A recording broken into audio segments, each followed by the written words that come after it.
রব্বুল আলামিন সূরাতুল লুকমানের 12 নম্বর আয়াতে বললেন, গোলাম শোনো শোনো, ওয়ালাকাদ আতাইনা লুকমানাল হিকমাতা আনিশকুর লিল্লাহ।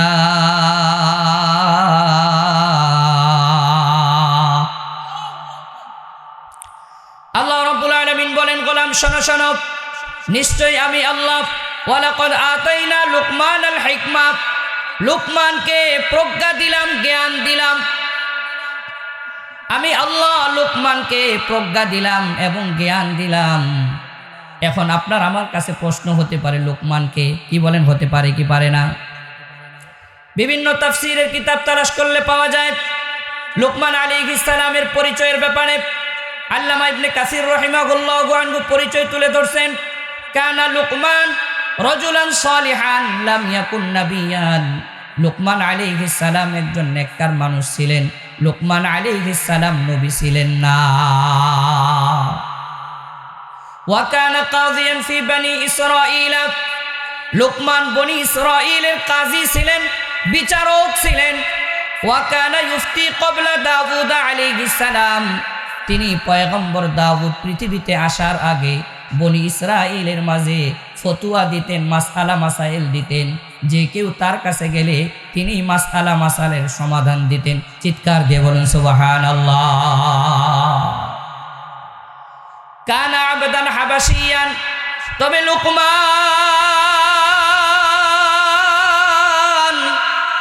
দেখতে আপনার আমার মতো এত সুন্দর ছিল না, সুশ্রী ছিল না। লুকমান আলাইহিস সালাম দেখতে কালো কুচরি ছিল, ঠোঁটগুলা মোটা মোটা ছিল, শরীরগুলা অনেক কালো কুচরি ছিল। কিন্তু আল্লাহ রব্বুল আলামিন যদিও কালো, আল্লাহ তাআলার কাছে ছিল অনেক ভালো। তাহলে এই হলো লোকমান, একজন নেককার মানুষ ছিলেন, নবী ছিলেন না, বনি ইসরাঈলের বিচারক ছিলেন। সাইয়েদানা দাউদ আলাইহিস সালামের পৃথিবীতে আগমনের আগে তিনি ফতোয়া দিতেন, মাসআলা মাসাইল দিতেন। তো আল্লাহ বললেন, এই লুকমানকে আমি প্রজ্ঞা দান করেছি, জ্ঞান দান করেছি। প্রজ্ঞা দান করেছি এবং কি দান করেছি? জ্ঞান দান করেছি। ওয়ালাকাদ আতাইনা লুকমানাল হিকমা, নিশ্চয়ই আমি লুকমানকে হিকমত দান করেছি। হিকমত কি? আমরা কোরআনের 2টা আয়াত থেকে জানবো। জোরে বলুন, কোথায় থেকে জানবো? কোরআনের 2টা আয়াত থেকে। আল্লাহ রাব্বুল আলামিন ইরশাদ করলেন, ওয়ামান ইউতাল হিকমাতা ফাকাদ উতিয়া খায়রান কাসীরা।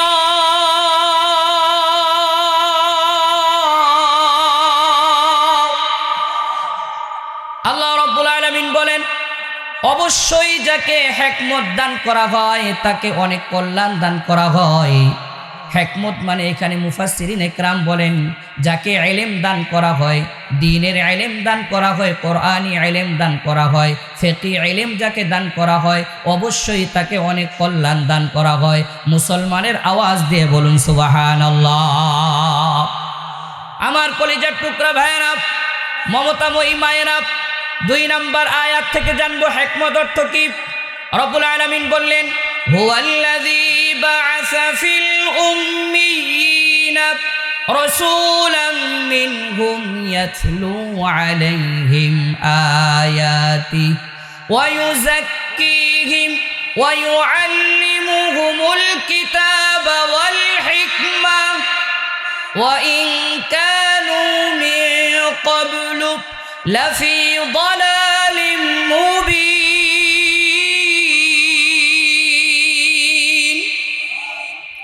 আল্লাহ রাব্বুল আলামিন বলেন, তিনি ওই সত্তা যিনি তাদের মধ্য থেকে একজন রসুল নির্বাচন করলেন। আর ওই রসুলকে আল্লাহ 4টা জিম্মাদারি দিলেন। 1 নম্বর জিম্মাদারি হলো ওই রসুল তাদের মাঝে কোরআন তেলাওয়াত করবে। 2 নম্বর জিম্মাদারি রব্বুল আলামিন ওই রসুলকে দিলেন, তিনি তার উম্মতদের আত্মাগুলোকে পরিশুদ্ধ বানাবেন। 3 নম্বর জিম্মাদারি আল্লাহ ওই রসুলকে দিলেন, তিনি তার উম্মতদেরকে কিতাব শিখাবেন। 4 নম্বর জিম্মাদারি আল্লাহ তার রসুলকে দিলেন, তিনি তার উম্মতদেরকে হিকমত শিখাবেন তথা হাদিস এবং সুন্নাহ শিখাবেন। চিৎকার দিয়ে বলুন সুবহানাল্লাহ। তাহলে কোরআন আল কারীমের 2টা আয়াত থেকে আমি পেলাম হিকমত অর্থ কি। এক নাম্বার হলো প্রজ্ঞা বা জ্ঞান ইলম, দুই নাম্বার আয়াত থেকে পেলাম হিকমত অর্থ হলো সুন্নাহ, নবীর হাদিসের নাম হলো হিকমত, ঠিক কিনা? তাহলে আল্লাহ রব্বুল আলামিন তাকে এমন প্রজ্ঞা দান করলেন। প্রজ্ঞা কাকে বলে, ইলম কাকে বলে?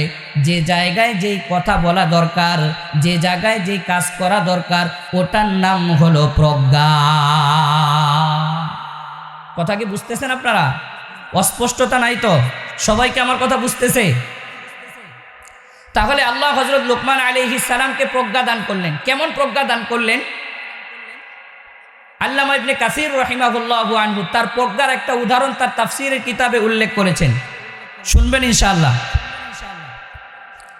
লুকমান কৃতদাস ছিলেন, যে বাদশার কৃতদাস ছিলেন, বাদশাহ লুকমান আলাইহিস সালামকে দেখে দেখে ঈর্ষা করত। কারণ মাগরিব হয়ে গেলে লুকমানের কাজকর্ম যখন শেষ হয়ে যেত, এলাকার প্রত্যেকটা মানুষ লুকমান আলাইহিস সালামের সামনে এসে বসে যেত যে লুকমান তুমি আমাদেরকে কিছু নসিহত করো। তো লুকমান আলাইহিস সালাম প্রত্যেকটা মানুষকে নসিহত করতেন।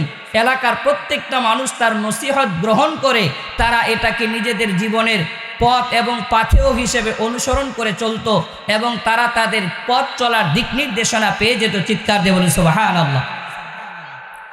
বাদশাহ এটা দেখে ঈর্ষা করত যে আমি দেশের বাদশাহ, আমার কাছে মানুষ আসে না, যায় আমার গোলামের কাছে, আমার কৃতদাসের কাছে, তার কাছে কি এমন জ্ঞান আছে? তো বাদশাহ একদিন এলাকার একজনকে জিজ্ঞেস করলেন, তুমি যে লোকমানের কাছে নসিহত শুনতে যাও, সে কি নসিহত করে?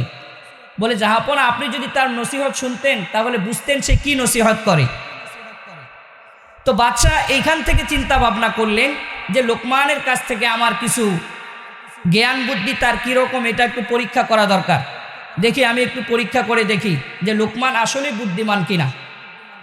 যদি বুদ্ধিমান হয় তাহলে তো ভালো, আর আসলে যদি বোকা হয়, কিন্তু মানুষ যদি তাকে বুদ্ধিমান মনে করে, তাহলে এর চাইতে তো খারাপ কিছু হতে পারে না, ঠিক কিনা? জোরে বলুন। বাদশাহ একদিন হযরত লুকমান আলাইহিস সালামকে ডাক দিলেন।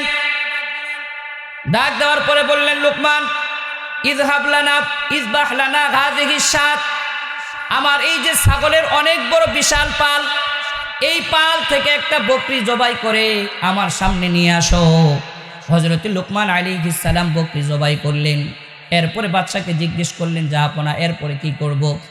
বাদশাহ জাহাপনা তাকে বললেন, লুকমান আখরিজ লানা আতিয়াবা মুদগাতাইনি ফিহা, হে লোকমান এই বকরির মধ্যে থেকে সবচেয়ে উত্তম দুইটা অঙ্গ তুমি আমার কাছে নিয়ে আসো। হযরত লুকমান আলাইহিস সালাম আখরাজাল লিসান ওয়াল কলব, একটা জিহ্বা আর একটা হলো হার্ট, কলব, এই দুইটা অঙ্গ, জিহ্বা এবং হার্ট, এই দুইটা অঙ্গ বের করে নিয়ে বাদশার সামনে উপস্থিত করলেন। বললেন, এটা হলো ছাগলের মধ্যে সবচাইতে উৎকৃষ্ট অঙ্গ। কিছুদিন পরে বাদশাহ আবার লুকমান আলাইহিস সালামকে ডাক দিলেন, লুকমান ইযবাহ লানা হাযিহিস শাত, আবার একটা বকরি জবাই করো। আখরিজ লানা আখবাসা মুদগাতাইনি ফিহা, লুকমান এর মধ্যে থেকে দুইটা নিকৃষ্ট অঙ্গ বের করে নিয়ে আসো। হযরত লুকমান আলাইহিস সালাম আখরাজাল লিসান ওয়াল কলব, আবার জিহ্বাটা বের করলেন এবং আবার কলবটা বের করলেন। জিহ্বা এবং কলব বের করে এনে আবার বাদশার সামনে পেশ করলেন। কথা কি বুঝতেছেন? এবার বাদশা বললেন, লোকমান তোমাকে বললাম সবচাইতে উৎকৃষ্ট দুইটা অঙ্গ আনার জন্য, তাও এই দুইটা আল্লাহ। আবার বললাম, লোকমান সবচাইতে দুইটা নিকৃষ্ট অঙ্গ আনার জন্য, আবারও এই দুইটা নিয়ে আসলা। আমি তো তোমাকে মনে করেছিলাম বুদ্ধিমান, আমার এলাকার প্রত্যেকটা মানুষ জানে তুমি বুদ্ধিমান। আসলে আমার কাছে মনে হয় তোমার চাইতে নির্বোধ আর বোকা আল্লাহর দুনিয়ায় কেউ হতে পারে না। চিৎকার দিয়ে বলুন নাউযুবিল্লাহ। কারণ তুমি দুই প্রশ্নের উত্তর একটাই দিয়েছো। বলছি উত্তম অঙ্গ দুইটা আনার জন্য এই দুইটাই আনছো, আবার বলছি নিকৃষ্ট দুইটা অঙ্গ আনার জন্য এই দুইটাই আনছো। তাহলে তোমার মতো বোকা তো কেউ হতে পারে না। এরপরে হযরত লুকমান আলাইহিস সালাম বাদশাকে এবার জবাব দিলেন, বাদশা এই দুইটা এমন অঙ্গ, এই দুই অঙ্গ যদি কারো ঠিক হয়ে যায় ওই মানুষটা পুরা ঠিক হয়ে যায়, সুবহানাল্লাহ। আর এই দুই অঙ্গ যদি কারো খারাপ হয়ে যায়, ওই মানুষটা পরিপূর্ণ আকারে খারাপ হয়ে যায়। চিৎকার দিয়ে বলুন নাউযুবিল্লাহ।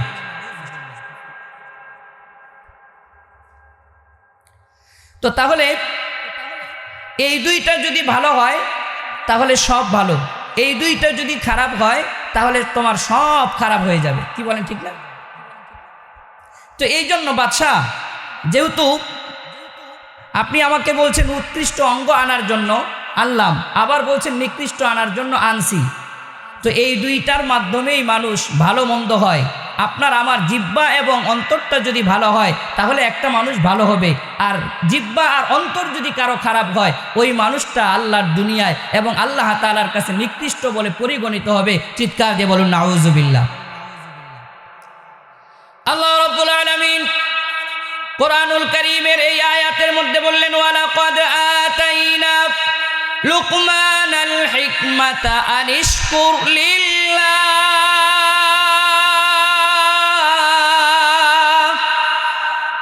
আল্লাহ রাব্বুল আলামিন বলেন, নিশ্চয়ই আমি লোকমানকে হিকমত দান করেছি, প্রজ্ঞা দান করেছি।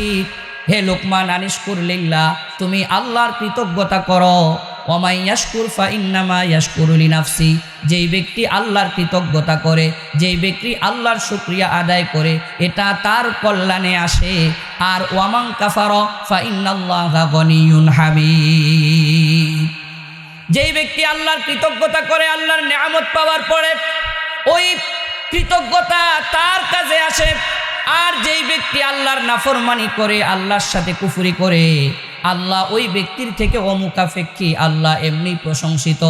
তাহলে আল্লাহ রাব্বুল আলামিন আপনাকে আমাকে যত নিয়ামত রাজি দিয়েছেন, আল্লাহর শুকরিয়া আদায় করা দরকার আছে না না? আল্লাহ রাব্বুল আলামিন কোরআনুল কারীমের মধ্যে বললেন, মা ইয়াফআলুল্লাহু বিআযাবিকুম ইন শাকারতুম ওয়া আমানতুম ওয়া কানা আল্লাহু শাকিরান আলীমা। আল্লাহ রাব্বুল আলামিন বলেন, আমার যে গোলাম আমার কৃতজ্ঞতা করে, আমি আল্লাহ আমার ওই গোলামকে আযাব দেই না, আমি আল্লাহ আমার ওই গোলামকে শাস্তি দিব না। তাহলে নিয়ামত রাজি পাওয়ার পরে কৃতজ্ঞতা করা দরকার আছে না নাই? আল্লাহর কৃতজ্ঞ হব কি হব না? ইনশাআল্লাহ বলেন। তাহলে এই আয়াত থেকে রব্বুল আলামিন হযরত লুকমান আলাইহিস সালামকে হিকমত নামক নিয়ামত দেওয়ার পরে কৃতজ্ঞতা করার কথা বললেন। আল্লাহ আপনাকে আমাকে হাজারো নিয়ামত রাজি দিয়ে রাখছেন, ওই নিয়ামত রাজি পাওয়ার পরে আমিও আল্লাহর কৃতজ্ঞ হব। ঠিক আছে ইনশাআল্লাহ। রব্বুল আলামিন বললেন যে, বান্দা গোলাম শোনো শোনো, তুমি কিন্তু আল্লাহর নাফরমানি করবে না। আল্লাহর নাফরমানি যদি করো তাহলে রব্বে কারীম তোমার থেকে অমুখাপেক্ষী, তুমি নাফরমানি করলেও কি না করলেও কি, আল্লাহ এমনি প্রশংসিত। পুরা দুনিয়ার সমস্ত মানুষ যদি কেউ আল্লাহর প্রশংসা না করে, আল্লাহ তারপরেও প্রশংসিত। আবার পুরা দুনিয়ার সমস্ত মানুষ মিলে যদি আল্লাহর প্রশংসা করে, প্রশংসায় আল্লাহর তেমন কিছু যায় আসে না, ঠিক কি না? আমার কলিজার টুকরা ভাইয়েরা, আসুন এর পরের আয়াতে আমরা যাই। وَإِذْ قَالَ لُقْمَانُ لِابْنِهِ وَهُوَ يَعِظُهُ يَا بُنَيَّ لَا تُشْرِكْ بِاللَّهِ।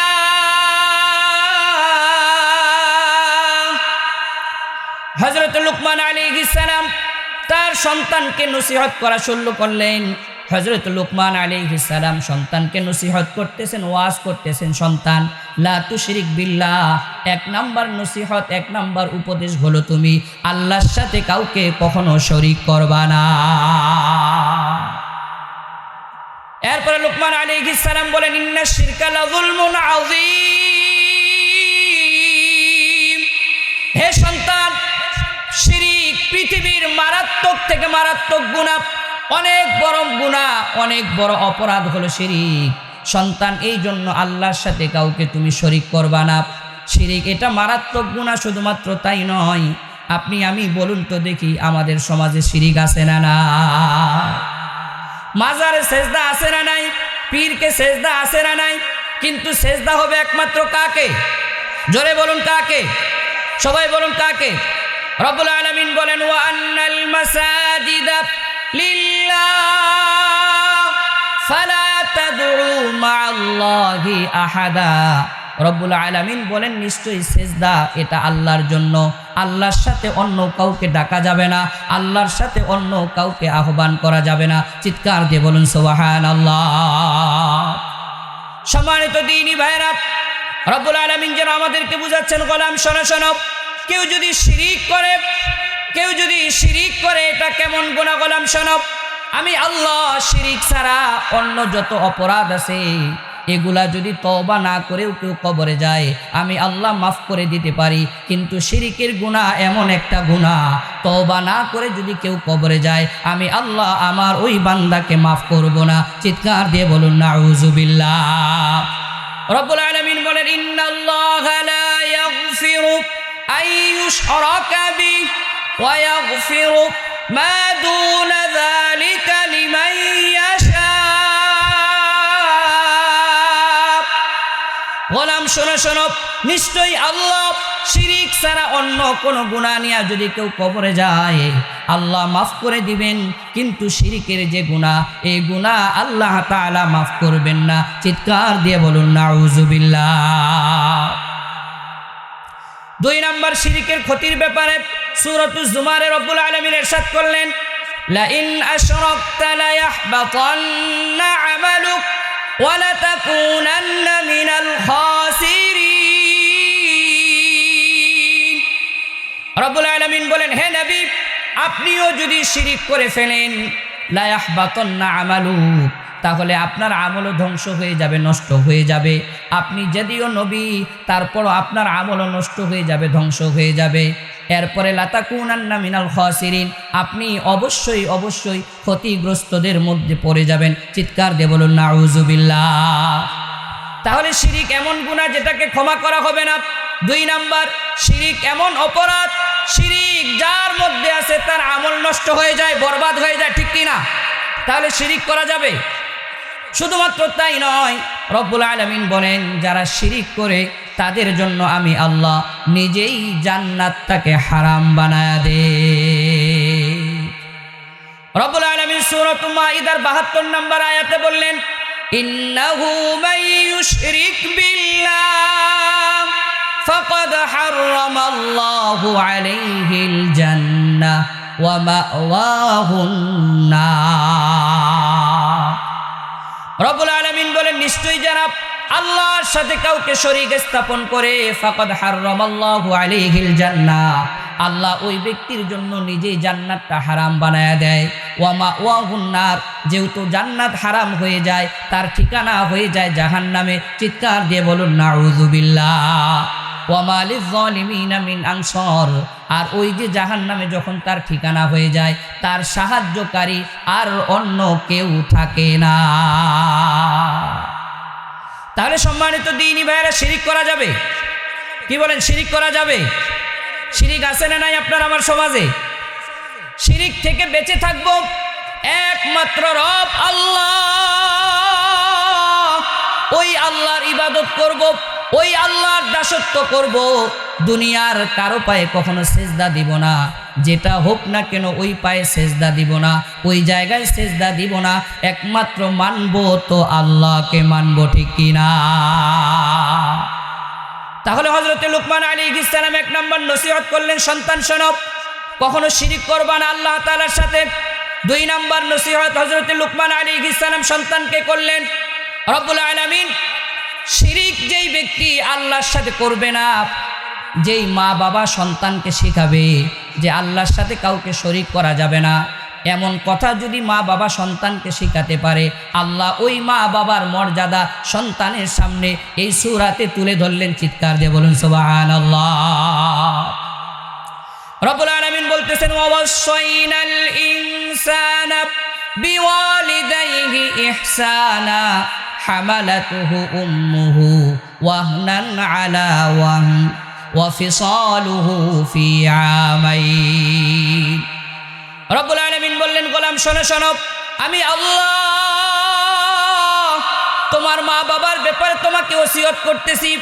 বিশেষ করে তোমার মায়ের কথা শোনো। তোমার মা তোমার জন্য একের পর এক অনেক কষ্ট করেছেন, তোমাকে দুধ পান করিয়েছেন, গর্ভে ধারণ করেছেন। আমার কলিজার টুকরা ভাইয়েরা, বর্তমানে বিজ্ঞান প্রমাণ করে একজন মানুষ বেশির চেয়ে বেশি 5 থেকে 7 ডিগ্রি পর্যন্ত ব্যথা সহ্য করতে পারে। কিন্তু আপনার আমার মা আপনাকে আমাকে জন্ম দিতে গিয়ে প্রসব বেদনা যখন আপনার মায়ের উঠল, আপনার আমার মায়ের উঠল, বিজ্ঞান প্রমাণ করে একজন মা 8 থেকে 10 ডিগ্রি পর্যন্ত পেইন সহ্য করে, ব্যথা সহ্য করে। এটা কিভাবে সহ্য করে? বিজ্ঞান প্রমাণ করে, মেডিকেল সায়েন্স প্রমাণ করে। ওই সময় এন্ডোরফিন নামক একটা পেইন কিলার ওই মায়ের শরীরের মধ্যে দিয়ে দেওয়া হয়। দিয়ে দেন কে? বিজ্ঞান প্রমাণ করে রব্বুল আলামিন এন্ডোরফিন নামক একটা পেইন কিলার মায়ের শরীরের মধ্যে দিয়ে দেন কুদরতিভাবে। এটা মায়ের শরীরে হরমোন তৈরি করে, নতুন করে শক্তি তৈরি করে, যার কারণে মা 8 থেকে 10 ডিগ্রি পর্যন্ত পেইন ব্যথা সহ্য করতে পারে। নচেত 8 থেকে 10 ডিগ্রি ব্যথা কোনো মানুষের শরীরে যদি হয়, তাহলে ওই মানুষটা নিশ্চিত মারা যাওয়ার কথা। কিন্তু আল্লাহর কুদরতে আপনার আমার মা এত ব্যথা সহ্য করেও বেঁচে থাকেন, ঠিক কি না? রব্বুল আলামিন এই জন্য বললেন, গোলাম শোনো শোনো, আমি আল্লাহ তোমার মা বাবা যদি তোমাকে ওসিয়ত করতে পারে শিরকের ব্যাপারে, তাহলে আমি আল্লাহ তোমার মা বাবার ব্যাপারে তোমাকে ওসিয়ত করলাম।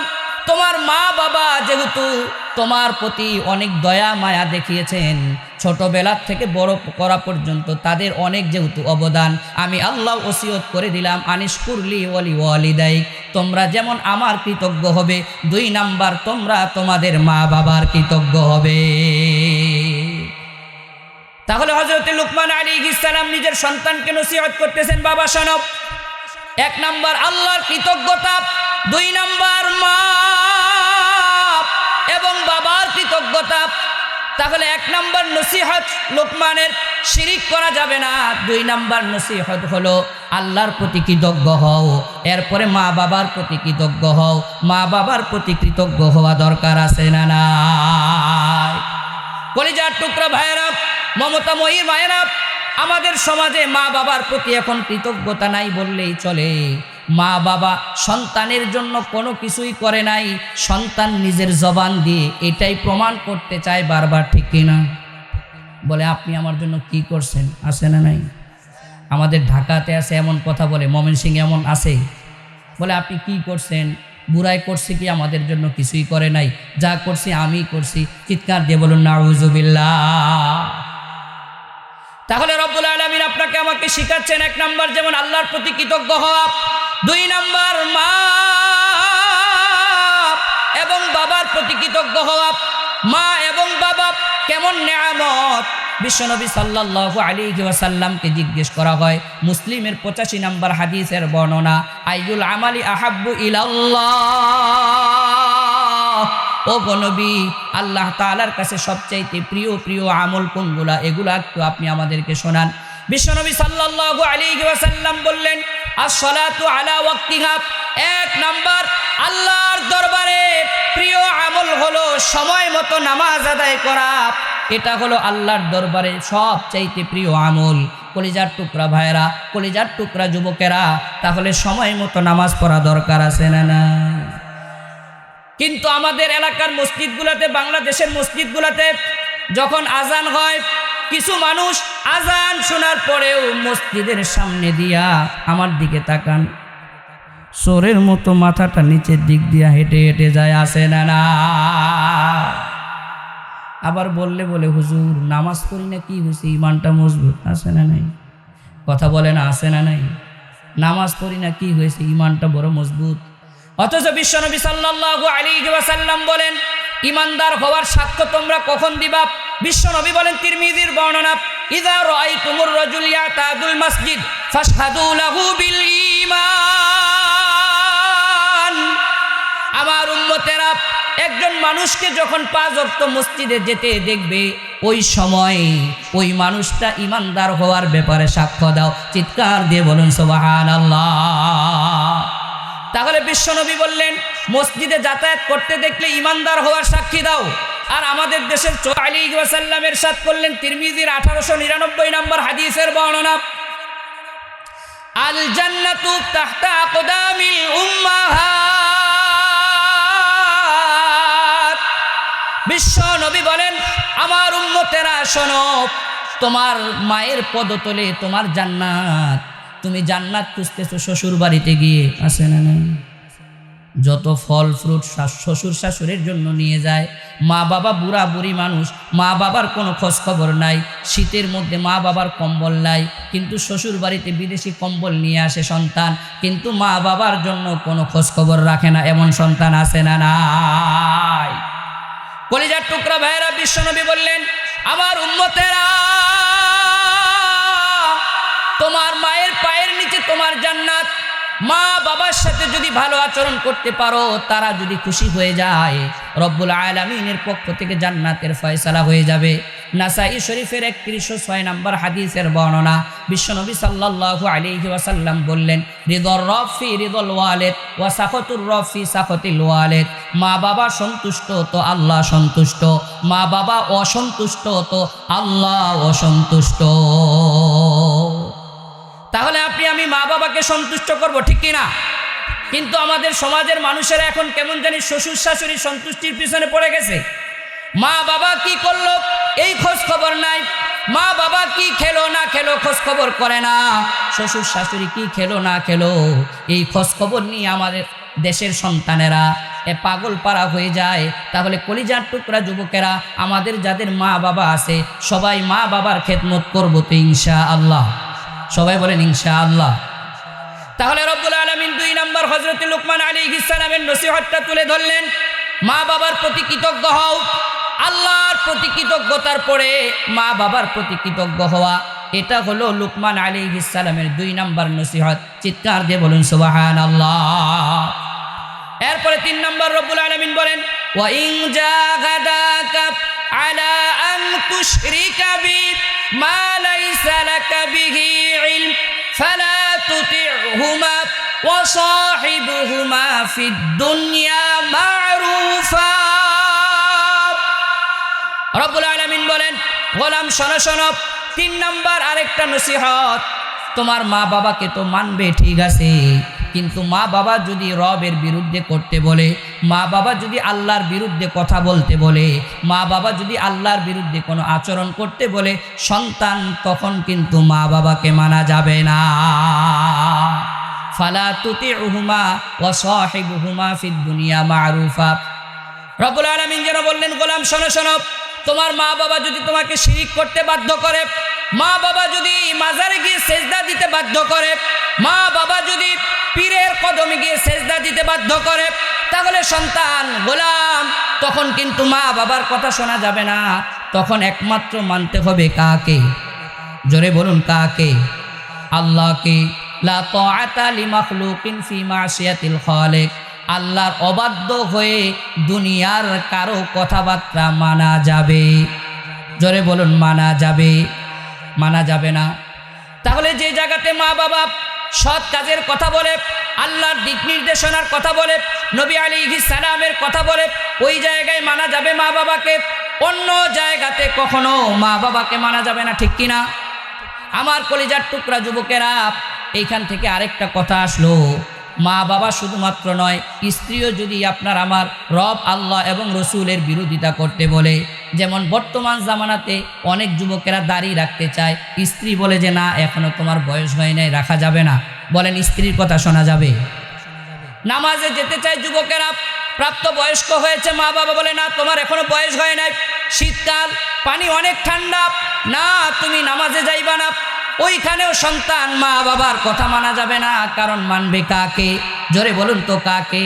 আল্লাহকে। তাহলে আল্লাহ আল্লাহর রসুলের বিরোধিতা করে দুনিয়ার কোনো মানুষের কথা মানা যাবে না, এমনকি মা বাবার কথাও মানা যাবে না, ঠিক কি না? কথা কি আপনারা বুঝতেছেন? কারো ঘুম ধরতেছে? তো তাহলে 3 নম্বর কি নসিহত? মা বাবা যদি রবের বিরোধিতা করার জন্য বলে, ওই জায়গাতে মা বাবার কথা মানা বলেন যাবে? স্ত্রী যদি বলে তাহলে যাবে। হ্যাঁ, দাড়ি রাখতে চায়, স্ত্রী বলে যে না তোমার বয়স হয় না এখনো। নামাজে যেতে চায়, স্ত্রী স্বামীকে বলে না দরকার নাই। এই সমস্ত জায়গাতে স্বামী স্ত্রীর কথা শুনবে না, সন্তান মা বাবার কথা শুনবে না। মা বাবা যদি নামাজে বাধা দেয়, অন্য কোনো দিনই কাজে বাধা দেয়, সন্তান বলবে যে না, এই জায়গাতে আমি আমার রবকে মানব, রবকে বাদ দিয়ে, রবকে মাইনাস করে কখনো আপনাদের কথা মানতে পারি না, মানতে পারি না, মানতে পারি না। ঠিক কিনা জোরে বলুন। তাহলে কলিজার টুকরা ভাইয়েরা, 3 নাম্বার হলো আল্লাহ তাআলার সাথে শরীক করা বা আল্লাহ তাআলার নাফরমানির ব্যাপারে যদি মা বাবা বলে, তখন ওই মা বাবার কথা মানা যাবে না। এরপরে রব্বুল আলামিন বললেন 4 নাম্বার, ওয়া ইন তাকু মিসকালা হাববাতিন মিন খারদালিন ফাতাকুন ফি সখরা আও ফিস সামাওয়াতি আও ফিল আরদি ইয়াতি বিহাল্লাহ।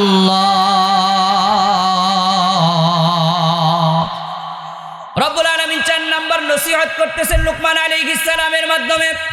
ওয়া ইন তাকু মিসকালা হাববাতিন মিন খারদালিন, হে দুনিয়ার গোলামেরা শোনো শোনো, তোমরা যদি আমি আল্লাহর ইবাদত করো, আমি আল্লাহর জন্য কোনো কাজ করো, ওই কাজ যদি ফি সখরাতিন কোনো পাথরের মধ্যে হয়, আও ফিস সামাওয়াত কোনো আসমানের মধ্যে হয়, আও ফিল আরদি অথবা কোনো জমিনের মধ্যে হয়, সামান্য থেকে সামান্য নেক কাজ যদি তোমরা করো অথবা বদ কাজ যদি তোমরা করো, ওইটা যদি গভীর পাথরের মধ্যে গিয়া হয় অথবা আসমানের মধ্যে হয় অথবা জমিনের মধ্যে হয়, ইয়াতি বিহাল্লাহ, অবশ্যই আল্লাহ তাআলা কিয়ামতের ময়দানে ওটা তোমাদের সামনে উপস্থিত করবে। আল্লাহ তাআলা পারবেন কি পারবেন না? কথা বলেন, পারবেন কি পারবেন না? আপনি আমি যে জায়গায় থাকি না কেন, দুনিয়ার কেউ থাকুক আর না থাকুক, কে থাকেন? জোরে বলুন কে? রব্বুল আলামিন বলেন, গোলাম শোনো শোনো, ফাআইনামা তুওয়াল্লু ফাসাম্মা ওয়াজহুল্লাহ।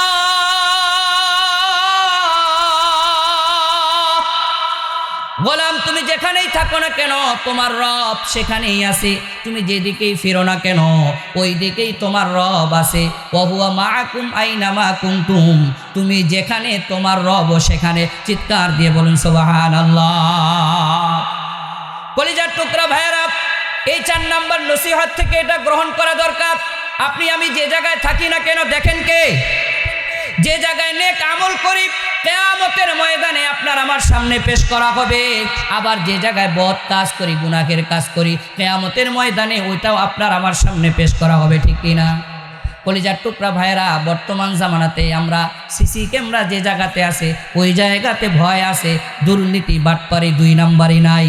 কিন্তু সিসি ক্যামেরা যেই জায়গাতে নাই, দুর্নীতি আছে না নাই? ঘুষ আছে না নাই? সুদ আছে না নাই? বিভিন্ন রকমের মিথ্যা গীবত চগলখড়ি আছে না নাই? তাহলে আমরা মনে করি সিসি ক্যামেরা থাকলে কেউ দেখে না। সিসি ক্যামেরা থাকলে দেখে, আর সিসি ক্যামেরা না থাকলে কেউ দেখে না। কিন্তু সিসি ক্যামেরা থাকুক অথবা না থাকুক, যিনি দেখেন তিনি কে? জোরে বলুন কে? আপনার আমার দুনিয়ার প্রত্যেকটা মানুষের চোখ ফাঁকি দেওয়া সম্ভব, কিন্তু রবের চোখ ফাঁকি দেওয়া, জোরে বলুন, সম্ভব? সম্ভব। এই জন্য রব্বুল আলামিন বলেন, গোলাম শোনো শোনো, আলাম ইয়ালাম বিআন্নাল্লাহা ইয়ারা, নিশ্চয়ই আল্লাহ দেখেন। এমন মনে করার সুযোগ নাই যে আল্লাহ দেখেন না। সিসি ক্যামেরা থাকলেও আল্লাহ দেখেন, না থাকলেও আল্লাহ দেখেন। অন্ধকারেও আল্লাহ দেখেন, আলোতেও আল্লাহ দেখেন। ঘরের ভিতরেও আল্লাহ দেখেন, ঘরের বাইরেও আল্লাহ দেখেন। স্থলেও আল্লাহ দেখেন, জলেও আল্লাহ দেখেন। আসমানের উপরেও আল্লাহ দেখেন, জমিনের ভিতরেও আল্লাহ দেখেন। আল্লাহর চোখ ফাঁকি দেওয়া কারো পক্ষে সম্ভব নয়।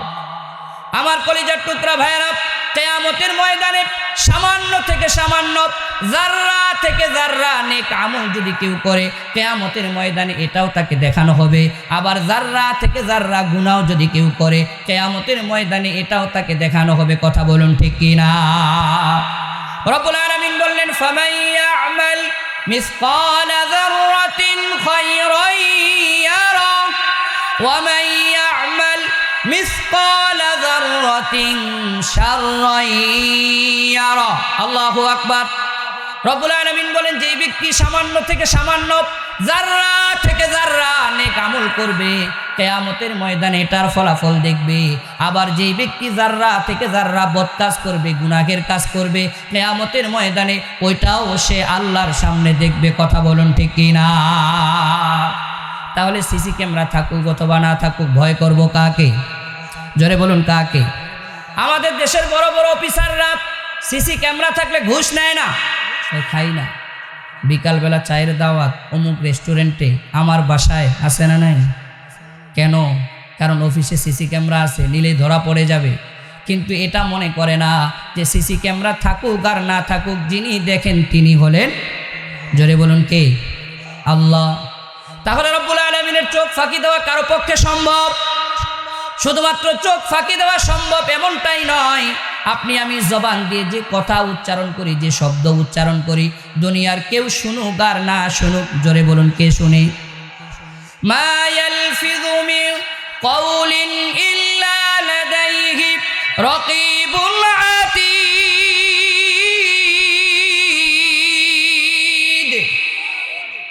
রব্বুল আলামিন বলেন, গোলাম শোনো শোনো, তোমরা তোমাদের জবান থেকে যা উচ্চারণ করো, যা বের করো, এটা আমি আল্লাহর যে রক্ষী বাহিনী আছে, এই রক্ষী বাহিনীর সাথে সাথে সেভ করে ফেলে, খাতাবদ্ধ করে ফেলে।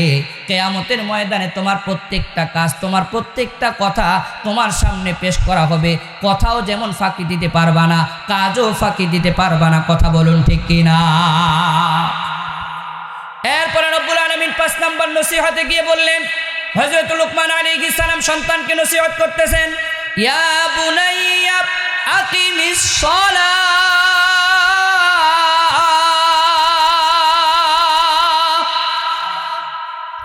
হে সন্তান 5 নম্বর নসিহত, তুমি নামাজ কায়েম করো। কি কায়েম করো? জোরে বলুন, কি কায়েম করো? নামাজ কায়েম করা দরকার আছে না নাই? তাহলে হযরত লুকমান আলাইহিস সালাম সন্তানকে 5 নম্বর নসিহত করলেন, নামাজ কায়েম করো। কলিজার টুকরা ভাইয়েরা, ঈমানের পরে সবচেয়ে গুরুত্বপূর্ণ আমলের নাম হলো নামাজ। কথা বলুন ঠিক কিনা? নামাজ আছে যার, ঈমান আছে যার, নামাজ আছে যার, রবের সাথে সম্পর্ক আছে তার, ঠিক কিনা?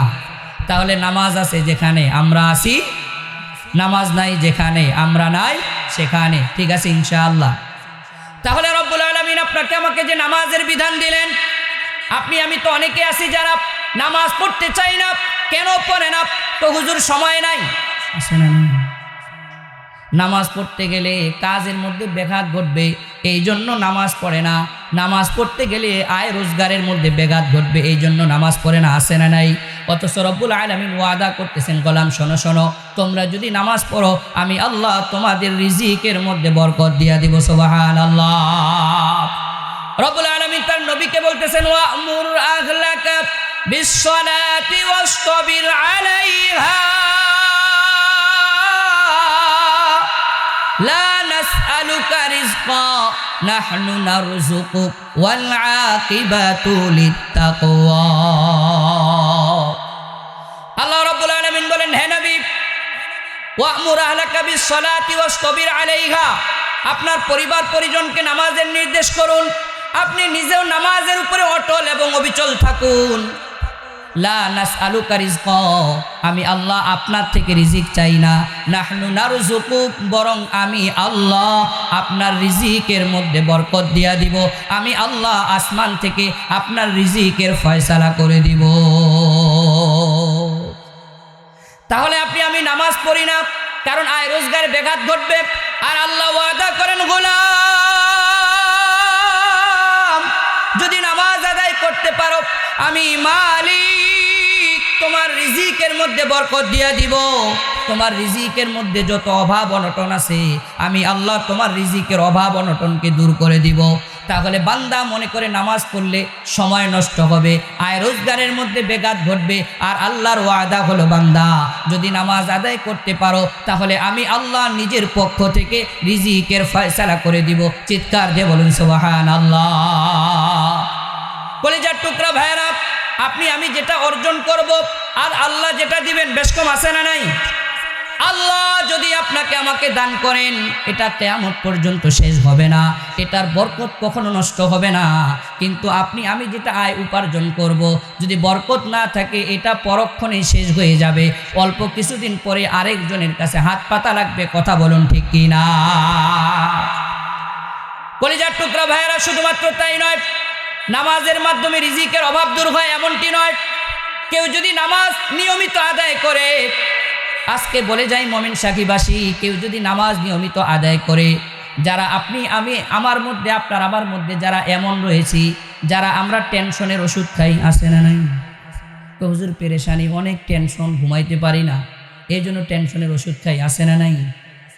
আল্লাহ রাব্বুল আলামিন ওয়াদা করেন, গোলাম শোনো শোনো, যদি নামাজ নিয়মিত আদায় করতে পারো, আমি আল্লাহ তোমার টেনশন দূর করে দিব, তোমার যত রকমের পেরেশানি আমি আল্লাহ দূর করে দিব। চিৎকার দিয়ে বলুন সুবহানাল্লাহ। আমার কলিজার টুকরা ভাইয়েরা, সায়েন্স প্রমাণ করে একজন মানুষ যখন নামাজ আদায় না করে, তখন তার মধ্যে একটা চোর চোর ভাব থাকে, ঠিক কিনা? মসজিদের সামনে দিয়ে গেলেও ডাইনে বামে তাকা, কেউ আসে না নাই? আবার না জানি ডাক দিয়ে বসে কিনা, একটা চোর চোর ভাব থাকে। যখন একটা চোর চোর ভাব তৈরি হয়, এটার থেকেই আস্তে আস্তে তার দিলে পেরেশানি তৈরি হয়, ঠিক কিনা? তাহলে বিজ্ঞানও প্রমাণ করে, কেউ যদি নামাজ আদায় না করে পেরেশানি বাড়ে কিভাবে? ওই মানুষটার মধ্যে একটা চোর চোর ফিল হয়, নিজেকে মনে হয় না জানি সে বড় চোর, এটা তাকে কুরে কুরে খায়, ঘাবড়ে ঘাবড়ে খায়।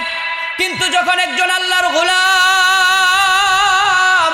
নামাজ আদায় করে, নামাজে দাঁড়িয়ে যায়, তখন এই চোর চোর ভাব এটা তার মধ্যে থাকে না, এই যে পেরেশানি এটা আর থাকে না। নামাজ আদায় করার মধ্য দিয়েও বিজ্ঞানও প্রমাণ করে সব ধরনের টেনশন এবং পেরেশানি দূর করে দেন কে? আল্লাহ রাব্বুল আলামিন বললেন সূরাতুল হিজরের মধ্যে, ওয়ালাকাদ না'লামু আন্নাকা ইয়াযীকু সাদরুকা বিমা ইয়াকুলুন ফাসাব্বিহ বিহামদি রাব্বিক ওয়া কুম মিনাস সাজিদিন। রব্বুল আলামিন বলেন, ওয়ালাকাদ না'লামু আন্নাকা ইয়াযীকু সাদরুক, হে নবী, আমি আল্লাহ জানি আপনার মধ্যে পেরেশানি। কাফেররা আপনার ব্যাপারে বিভিন্ন রকমের অপবাদ দেয়, আপনার ব্যাপারে বিভিন্ন রকমের কথাবার্তা বলে, এই কারণে আপনার দিলের মধ্যে যে পেরেশানি, এই পেরেশানির ব্যাপারে আমি আল্লাহ জানি। আপনার দিলের পেরেশানি যদি দূর করতে চান, তাহলে দুইটা আমল করুন, আমি আল্লাহ আপনার দিলের পেরেশানিগুলোকে দূর করে দিব। চিৎকার দিয়ে বলুন সুবহানাল্লাহ। এক নম্বর, রব্বুল আলামিন বলেন ফাসাব্বিহ বিহামদি রাব্বিক, এক নম্বর আপনি আপনার রবের প্রশংসা করুন। আল্লাহু আকবার। প্রশংসা করব কার?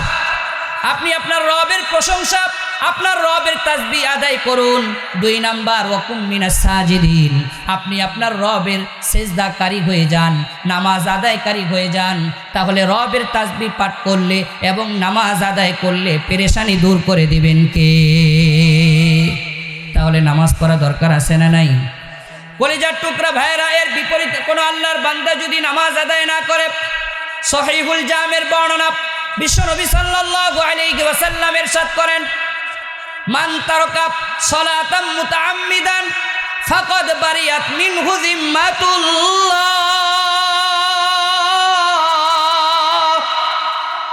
বিশ্বনবী সাল্লাল্লাহু আলাইহি ওয়াসাল্লাম বলেন, আমার উম্মতেরা, যেই ব্যক্তি ইচ্ছাকৃতভাবে কোনো ওযর ছাড়া ফরজ নামাজ তরক করে দিবে, ফরজ নামাজ ছেড়ে দিবে, আল্লাহ রব্বুল আলামিন ওই ব্যক্তি থেকে নিজের জিম্মাদারিকে উঠায় নেবেন। চিৎকার দিয়ে বলুন নাউযুবিল্লাহ। রাস্তাঘাট চলতে গিয়ে আল্লাহর বান্দা বিপদে পড়লে আল্লাহ পরোয়া করবেন না, ঝগড়া বিপদে পড়লে আল্লাহ পরোয়া করবেন না, যে কোনো পেরেশানিতে পড়লে আল্লাহ পরোয়া করবেন না।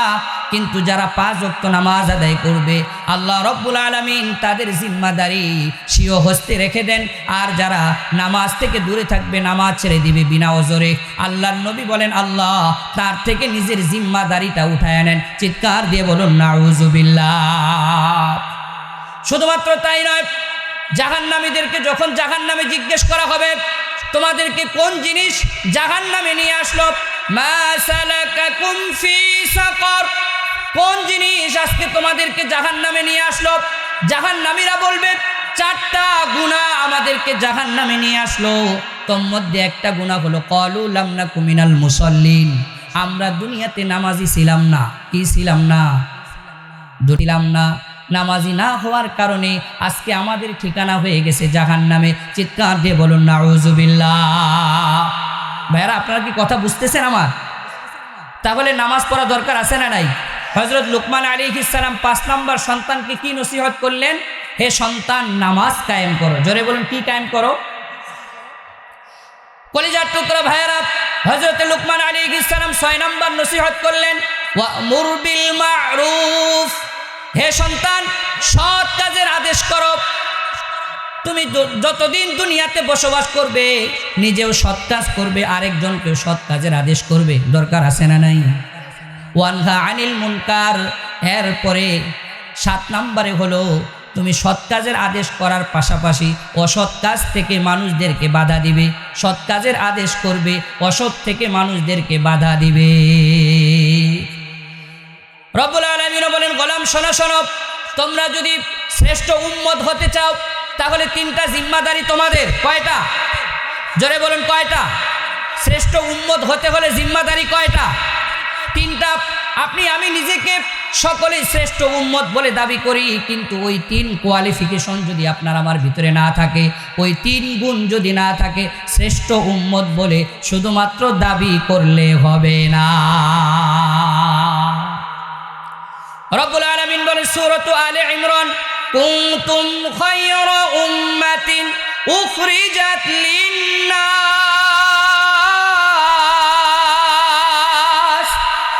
তা'মুরুনা বিল মা'রুফি ওয়া তানহাউনা আনিল মুনকার ওয়া তু'মিনুনা বিল্লাহ। রব্বুল আলামিন বলেন, গোলাম শোনো শোনো, তোমাদেরকে বের করা হয়েছে শ্রেষ্ঠ উম্মত হিসাবে। যদি 3 কোয়ালিফিকেশন তোমাদের মধ্যে থাকে তাহলে তোমরা শ্রেষ্ঠ উম্মত। আমরা রব্বুল আলামিনকে জিজ্ঞেস করলাম, রব্বুল আলামিন, আমরা শ্রেষ্ঠ উম্মত হতে চাই, ওই 3 কোয়ালিফিকেশন কি? রব্বুল আলামিন বললেন, 1 নাম্বার হলো সৎ কাজের আদেশ করা, 2 নাম্বার অসৎ থেকে মানুষদেরকে বাধা দেওয়া, 3 নাম্বার হলো ঈমান আনা। তাহলে সৎ কাজের আদেশ, অসৎ থেকে মানুষদেরকে নিষেধ করা, 3 নাম্বার ঈমান আনা। এই 3 কোয়ালিফিকেশন, এই 3 কোয়ালিটি যার মধ্যে থাকবে এরা হলো শ্রেষ্ঠ উম্মত। ঠিক কি না? আপনি আমি সকলে শ্রেষ্ঠ উম্মত হতে চাই কি চাই না? লিল্লাহে তাকবীর। আজকের মাহফিল সফল হোক, সফল হোক। তাহলে রব্বুল আলামিন বললেন, গোলাম শোনো শোনো, 3টা কোয়ালিফিকেশন যদি তোমার মধ্যে থাকে তাহলে তুমি শ্রেষ্ঠ উম্মত বলে পরিগণিত হবে। তাহলে সৎ কাজের আদেশ দিব, ঠিক কিনা? আপনি আমি নামাজ পড়বো, আরেকজনকে নামাজের দাওয়াত দিব, দরকার আছে না নাই? সত্য কথা বলবো, আরেকজনকে সত্য কথার দাওয়াত দিব, দরকার আছে না নাই? কি বলেন? নিজে যাকাত দিব, আরেকজনকে যাকাতের কথা বলবো। আবার পক্ষান্তরে আপনার আমার সামনে যদি কোনো অন্যায় অপরাধ হয় বাধা দিব ইনশাআল্লাহ। আপনার আমার সামনে অনেক অন্যায় অপরাধ হয়, চোখ বন্ধ করে চলে যাই, কিছু বলি না। আমাদের ওই সাইটে আছে, আপনাদের এদিক মনে নাই? গান বাদ্য হয়, যাত্রাপালা হয়, মুসলমানের সন্তানেরা গিয়ে মুখ দিয়া বলেও না, আছে না নাই? চায়ের হোস্টেলে বসছি, একজন আরেকজনের গীবত করতেছে, উচিত কি? বলবো না ভাই, গীবত চলবে না, ঠিক কিনা? আল্লাহর জিকির করেন, না হলে চুপ থাকেন। গীবত করা অনেক গুনাহ, ঠিক কিনা? তাহলে সৎ কাজের আদেশ, অসৎ কাজের নিষেধ। বিশ্বনবী সাল্লাল্লাহু আলাইহি ওয়াসাল্লাম বললেন, মুসলিমের 49 নম্বর হাদিসের বর্ণনা, 4-9 কত? 4-9 49 নম্বর হাদিসের বর্ণনা। বিশ্বনবী সাল্লাল্লাহু আলাইহি ওয়াসাল্লাম বলেন, মান রাআ মিনকুম মুনকারান ফালইউগাইয়ির বিয়াদি। যেই ব্যক্তি কোনো অন্যায় হতে দেখে, ফালইউগাইয়ির বিয়াদি, সে যেন তার হাত দ্বারা এই অন্যায়কে বাধা দেয়। ফাইল্লাম ইয়াস্তাতি' ফাবিলিসানি, হাত দ্বারা যদি বাধা দিতে না পারে তাহলে জবান দিয়ে বাধা দেয়। ওয়া ইল্লাম ইয়াস্তাতি' ফাবিকলবি, জবান দিয়েও যদি বাধা দিতে না পারে তাহলে অন্তর দিয়া ঘৃণা করে করে যেন ওই কাজ থেকে নিজেকে ফিরায়া রাখে। বিশ্বনবী সাল্লাল্লাহু আলাইহি ওয়াসাল্লাম বলেন, যালিকা আযাফুল ঈমান।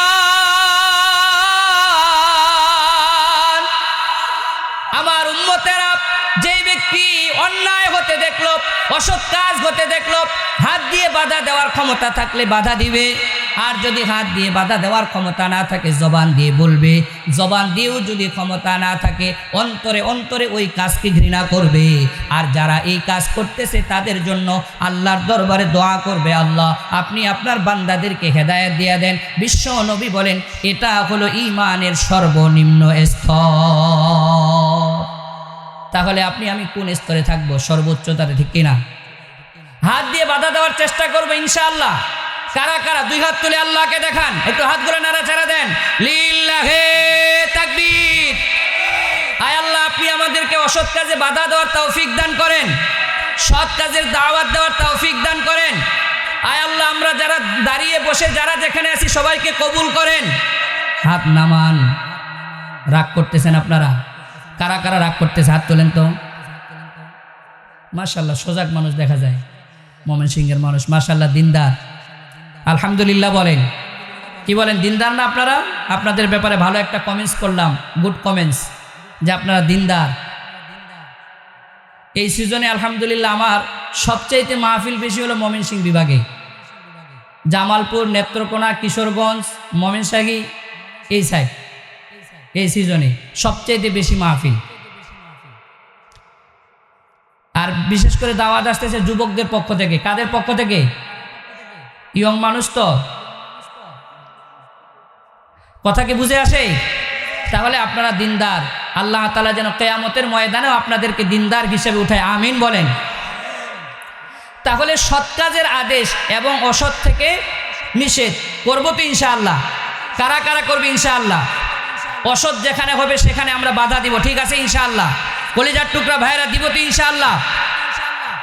যেখানে অসৎ সেখানে বাধা দিব। আল্লাহর বিরুদ্ধে যেখানে কথা, নবীর বিরুদ্ধে যেখানে কথা, কোরআনের বিরুদ্ধে যেখানে কথা, ওইখানেই মুসলমানেরা কথা বলবো, ঠিক কিনা?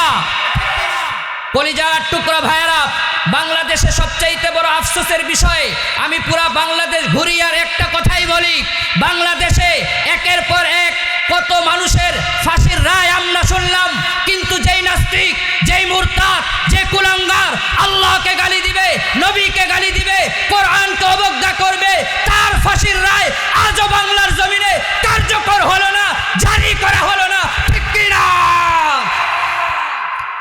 বাংলাদেশে যদি নাস্তিক মুরতাদের ফাঁসির আইন যদি কার্যকর করা হতো, তাহলে একজন নাস্তিক, একজন মুরতাদ, একজন কুলাঙ্গার আপনার আমার রবকে গালি দিতে পারতো না। একজন কুলাঙ্গার, একজন নাস্তিক, একজন মুরতাদ আপনার আমার নবীকে নিয়ে ব্যঙ্গ করতে পারতো না, গালি দিতে পারতো না, কোরআনকে নিয়ে অবজ্ঞা করতে পারতো না, ঠিক কিনা জোরে বলুন। বাংলার জমিনে সর্বপ্রথম নাস্তিকের আবির্ভাব হয়েছিল দাউদ হায়দারের। তার যদি ফাঁসি কার্যকর করা হতো, সালমান রুশদি নামের নাস্তিক বাংলায় জন্ম নিত না। তার যদি ফাঁসি কার্যকর করা হতো, বেশ্যাপতিতা তসলিমার জন্ম বাংলায় হতো না। তার যদি ফাঁসি কার্যকর করা হতো, ফরিদা রহমানের জন্ম বাংলায় হতো না। তার যদি ফাঁসি কার্যকর করা হতো, কবি শামসুর রহমানের জন্ম বাংলায় হতো না। তার যদি ফাঁসি কার্যকর করা হতো, হুমায়ুন আজাদের জন্ম বাংলায় হতো না। তার যদি ফাঁসি কার্যকর করা হতো, আরিফুর রহমানের জন্ম বাংলায় হতো না। টিটু রায়ের জন্ম বাংলায় হতো না। আসিফ মহিউদ্দিনের জন্ম বাংলায় হতো না। 2013-তে HM ইমরান সরকারের জন্ম বাংলায় হতো না। তার যদি ফাঁসি কার্যকর করা হতো, কুখ্যাত নাস্তিক মুরতাদ লতিফ সিদ্দিকীর জন্ম বাংলায় হতো না। তার যদি ফাঁসি কার্যকর করা হতো, আসাদ নূরের জন্ম বাংলায় হতো না। তার যদি ফাঁসি কার্যকর করা হতো, বাউল নামের ফাউল আবুল সরকারের জন্ম বাংলায় হতো না, বাংলায় হতো না। তাহলে নাস্তিক মুরতাদদের ফাঁসির রায় মুসলমানেরা চায় কি চায় না? মুসলমান যুবকদের প্রতিজ্ঞা হবে, ওয়াদা হবে, যে জবান নবীর বিরুদ্ধে বলবে, আল্লাহর বিরুদ্ধে বলবে, কোরআনের বিরুদ্ধে বলবে, ওই জুব্বা, ওই জিব্বা মুসলমান যুবকেরা টেনে ছিঁড়ে ফেলবে, টেনে ছিঁড়ে ফেলবে। যে কলম নবীর বিরুদ্ধে লিখবে, যে হাত ওই কলমে ব্যবহার হবে, মুসলমান যুবকেরা ওই হাত ভেঙ্গে গুড়িয়ে দিবে, গুড়িয়ে দিবে, গুড়িয়ে দিবে। কারা কারা তৈরি? দাঁড়িয়ে আল্লাহকে দেখায় দাও, দাঁড়িয়ে আল্লাহকে দেখায় দাও। লিল্লাহে তাকবীর। যুবকদেরকে আপনি কবুল করেন, আমিন বলেন, আমিন। সম্ভলো আল্লাহকে গালি দেওয়া, নবীকে গালি দেওয়া, কোরআনকে অবজ্ঞা করা, এদের বিরুদ্ধে মুসলমানেরা ইনশাআল্লাহ জেগে উঠবে তো ইনশাআল্লাহ। রব্বুল আলামিনের পরে বললে গোলাম শোনো শোনো, নামাজ তো কায়েম করলে, সৎ কাজের আদেশ করলে, অসৎ থেকেও মানুষদেরকে বাধা দান করলে, ওয়াসবির আলা মা আসাবাক, গোলাম শোনো শোনো, এরপরে 8 নম্বরে তুমি সবর করবে, ধৈর্য ধারণ করবে। কলিজার টুকরা ভাইয়েরা, মমতাময়ী মায়েরা, রব্বুল আলামিন সবর করার কথা বললেন। এক তো এখানে হতে পারে সৎ কাজের যেমন আদেশ করা, অসৎ থেকে যেমন মানুষদেরকে বাধা দেওয়া। অসৎ থেকে যখন আপনি আমি মানুষদেরকে বাধা দিব, আপনার আমার উপরে বিভিন্ন রকমের বিপদ আসতে পারে। কথা বলুন ঠিক কি না?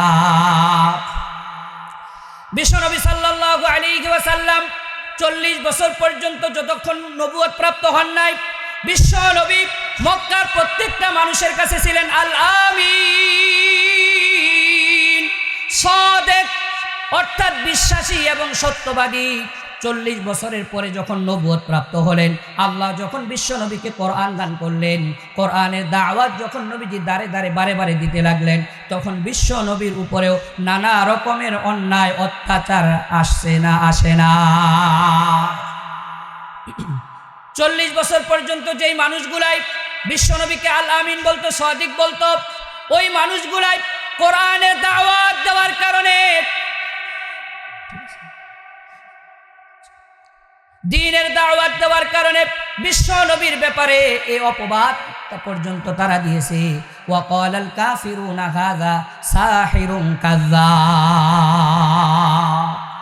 মক্কার কাফেররা বলতে লাগলো মুহাম্মদ তো জাদুকর, মিথ্যাবাদী। নাউজুবিল্লাহ বলেন। আল্লাহ রাব্বুল আলামিন তাদের এই কথার জবাব দিলেন, ওয়া মা ইয়ানতিকু আনিল হাওয়া ইন হুয়া ইল্লা ওয়াহয়ুন ইউহা। আল্লাহ রাব্বুল আলামিন জবাব দিয়ে দিলেন, এই কাফেররা শোনো, আমার নবী মুহাম্মদ সাল্লাল্লাহু আলাইহি ওয়াসাল্লাম নিজের পক্ষ থেকে কোনো কথা বলেন না যতক্ষণ পর্যন্ত ওহী না আসে। ওহী যখন আসে আমার নবী কথা বলেন, এর আগে আমার নবী একটা কথাও দ্বীনের বিষয়ে বলেন না, ঠিক কি না? আমার কলিজার টুকরা ভাইরা, 40 বছর পর্যন্ত যেই মানুষটা সত্যবাদী, আল্লাহ আমিন, কোরআনের দাওয়াত দেওয়ার কারণে ওই মানুষটাকে পাগল বলতে লাগলো মক্কার কাফেররা। সূরাতুল হিজরের মধ্যে রব্বুল আলামিন বলেন, ওয়াকালু ইয়া আইয়ুহাল্লাযী নুজ্জিলা আলাইহিজ যিকর ইন্নাকা লামাজনুন। আল্লাহ রাব্বুল আলামিন বলেন, তারা বলে, মক্কার কাফেররা বলে, ইয়া আইয়ুহাল্লাযী নুজ্জিলা আলাইহিজ যিকর, যার উপরে কোরআন নাজিল করা হয়েছে, ইন্নাকা লামাজনুন, নিশ্চয়ই তুমি পাগল। চিৎকার দিয়ে বলুন নাউযুবিল্লাহ। আমার কলিজার টুকরা ভাইরা, রব্বুল আলামিন জবাব দিলেন, গোলাম শোনো শোনো, মক্কার কাফেররা নবীর ব্যাপারে যেটাই বলুক না কেন, তোমরা তোমাদের নবীর ব্যাপারে কখনো পাগল শব্দ বিশ্বাস করবা না। তোমাদের নবী কখনো পাগল হতে পারে না, ঠিক কিনা? রব্বুল আলামিন জবাব দিলেন, মা আনতা বিনিআমাতি রাব্বিকা বিমাজনুন, হে নবী, আপনি আপনার রবের নেয়ামতে পাগল না। যে আল্লাহ আপনাকে বানিয়েছেন, ওই আল্লাহ আপনাকে পাগল বানায় নাই। ওই আল্লাহ আপনাকে সুস্থ সবল মানুষ হিসেবে দুনিয়াতে পাঠিয়েছেন। আপনি পৃথিবীর সর্বশ্রেষ্ঠ বুদ্ধিমান। আপনার মতো বুদ্ধিমান আমার দুনিয়ায় কেউ না। তাহলে কলিজার টুকরা ভাইয়েরা, যে বিষয়টা বুঝাতে চাই, এরকম তো অপবাদ শুধুমাত্র দেওয়া হয় নাই নবীকে, নবীর উপরে নামাজরত অবস্থায় উটের নারী বুড়ি পর্যন্ত ফেলে দেওয়া হয়েছে, নবীকে হত্যার চেষ্টা করা হয়েছে। তাহলে অসৎ কাজ থেকে আপনি আমি যখন মানুষকে ফিরাবো, সৎ কাজের দাওয়াত আপনি আমি যখন দিব, তখন আপনার আমার উপরে বিভিন্ন রকমের বিপদ আপদ আসতে পারে। কথা বলুন ঠিক কি না? তাহলে বিপদ আপদ যদি আপনার আমার উপরে আসে, ধৈর্য ধারণ করবো ইনশাআল্লাহ, ইনশাআল্লাহ। এছাড়াও আল্লাহ রাব্বুল আলামিন মাঝে মধ্যে আপনাকে আমাকে পরীক্ষা করবেন বিপদ আপদ দিয়ে। আল্লাহ কখনো কখনো আপনার আমার পরীক্ষা নেবেন সন্তানের মৃত্যুর মাধ্যমে, আবার কখনো ফসলাদি হ্রাস করার মাধ্যমে, আবার কখনো কখনো আপনার আমার টাকা পয়সা হারানোর মাধ্যমে বিভিন্নভাবে আল্লাহ তাআলা আপনাকে আমাকে পরীক্ষা করবেন। ওই পরীক্ষার সময় সবর করা দরকার আছে না নাই? রব্বুল আলামিন বলেন, গোলাম শোনো শোনো, ওয়ালা নাবলুওয়ান্নাকুম বিশাইইম মিনাল খাউফি ওয়াল জু' ওয়া নাকসিম মিনাল আমওয়ালি ওয়াল আনফুসি ওয়াস সামারাত। গোলাম শোনো শোনো, আমি আল্লাহ, আমি রব তোমাদের পরীক্ষা করব। ওয়ালা নাবলুওয়ান্নাকুম বিশাইইম মিনাল খাউফ, কখনো কখনো ভয় দিয়ে আমি আল্লাহ পরীক্ষা করব। ওয়াল জু, কখনো কখনো ক্ষুধা দিয়ে আমি আল্লাহ পরীক্ষা করব। ওয়াল আনফুস, কখনো কখনো মানুষ মৃত্যুর মধ্য দিয়ে পরীক্ষা করব। ওয়া নাকসিম মিনাল আমওয়াল, কখনো কখনো মাল সম্পদ কমিয়ে দেওয়ার মাধ্যমে আমি আল্লাহ পরীক্ষা করব। আবার আমানুস্তাঈনু বিস-সাবরি ওয়াস-সালাহ। রব্বুল আলামিন বলেন, হে ঈমানদারেরা শোনো শোনো, তোমরা আল্লাহর কাছে সাহায্য চাও। ইস্তাঈনু বিস-সাবরি ওয়াস-সালাহ, নামাজ এবং ধৈর্যের মাধ্যমে তোমরা আল্লাহর কাছে সাহায্য চাও। ইন্নাল্লাহা মা'আস-সাবিরিন, নিশ্চয়ই আল্লাহ তাআলা ধৈর্য ধারণকারী বান্দাদের সাথে আছেন। চিৎকার দিয়ে বলুন সুবহানাল্লাহ। কলিজার টুকরা ভাইরা, তাহলে আপনি আমি ঈমানের পক্ষে থাকবো, ইসলামের পক্ষে থাকবো, ঠিক কিনা? কথা বলুন ঠিক কিনা? ইসলাম ঈমানকে কখনো আপনি আমি নষ্ট করব না। যে হক কথা বলতে গিয়া যত রকমের বিপদ আপদ বালা মুসিবত আপনার আমার উপর আসুক না কেন, কখনো হক কথা ছাড়বো না, ঠিক কিনা? আমাদের দেশের প্রেক্ষাপট হলো এমন, আমাদের দেশে আমরা আমাদের ঈমান এবং ইসলামকে সামান্য ভোটের আশায় নষ্ট করে ফেলি, আছে না নাই? ভোট 4-5টা পাওয়ার জন্য আমার আফসোস আর দুঃখ হয়। এ দেশে মুসলমানের সংখ্যা হলো 95% অথবা 90%, মানে শতকরা 90 জন অথবা 95 জন হলো মুসলমান। মুসলমানের ভোট বেশি না কম? কথা বলে না, কম না বেশি? তাহলে মুসলমানের ভোট নেওয়ার জন্য হিন্দু এমপিরা কিন্তু আপনার আমার মসজিদে আসে না? আসে, ঈদগাহে আসে।